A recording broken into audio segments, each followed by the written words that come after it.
It all started back in my secondary school. I was an SS1 science student in Shining Star College. It was a boarding house school and an all-girls school. One afternoon, while I was in class, I heard voices echoing through the school walls. Pushed by my curiosity, I peeped through my classroom window. I saw a youth copper. My classmates and I hurriedly joined the crowd outside to know the cause of the commotion. As we gathered, admiration flowed freely, with praises lavished upon his appearance. He had a tattoo on his arm and neck. He gave modest smile in response. He strolled towards the principal's office and we went back to our respective classrooms. Throughout the remainder of the day, the copper's name lingered on every student's lips. Even as we went into the dining hall, his looks continued to captivate the students' minds. After lunch, I went to the hostel and overheard some group of girls whispering about how charming his looks was. We finished our physics class when suddenly someone walked in. I looked up and saw that it was the copper. We all greeted him.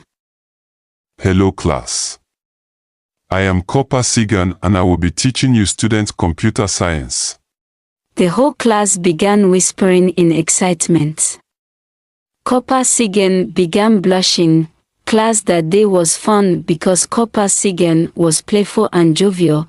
Most of my classmates were having a crush on him, but I noticed the way Copper Sigan stares at me seductively. One day we went for classes in our school computer lab. After classes, my classmates and I were leaving the lab when Copper Sigan called my name. Ella, wait behind.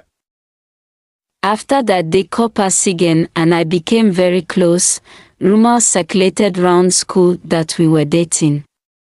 Some of my classmates started keeping malice and gossiping about me. Whenever I passed them, I could hear my name in their whispers.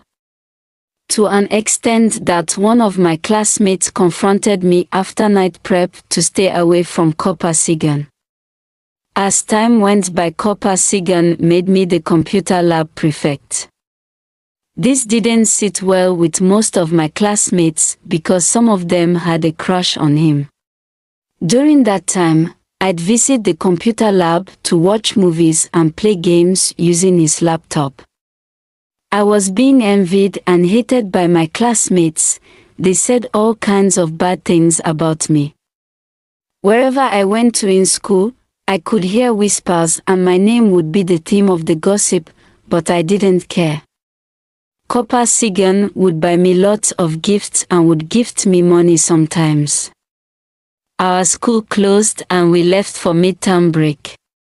I went back to school and we were preparing for our exams. One morning at the assembly ground, my eyes became blurry. I couldn't see clearly. It was just as if the sky was turning and I felt fatigue. I collapsed and was taken to the school clinic. There the nurse confirmed that I was pregnant and was asking me some questions. Then the school nurses approached me and told me to follow them to the principal's office. The principal came out prior to the notice and called us inside. Right there at the principal's office, the school nurse told the principal that I was 3 weeks pregnant. I could see the disappointment on our principal's face. The principal asked me my name and resorted to ask me who got me pregnant. Then I spilled the truth to her. She was disappointed and asked that Copper Sigan be brought to her office. How did it happen? She asked with a more curious look. It was during the midterm break when he invited me over to the Copper's lodge and I obliged. The principal asked for Copper Sigan and we were told that he has run away from the Copper's lodge. By then the news had spread round school like wildfire. Many students were at the admin block to confirm the news. The nurses escorted me back to the dormitory to pack my bags.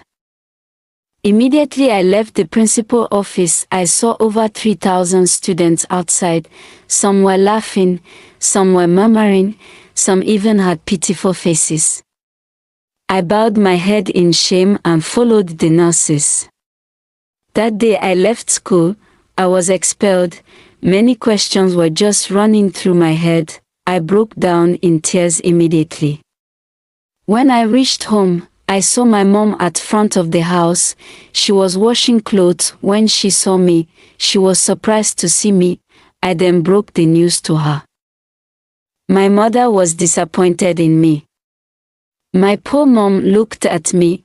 I could see the disappointment in her face, and I was just praying for the ground to open and swallow me. Tears just started rolling down her eyes. Her last words were, "Ella, why?"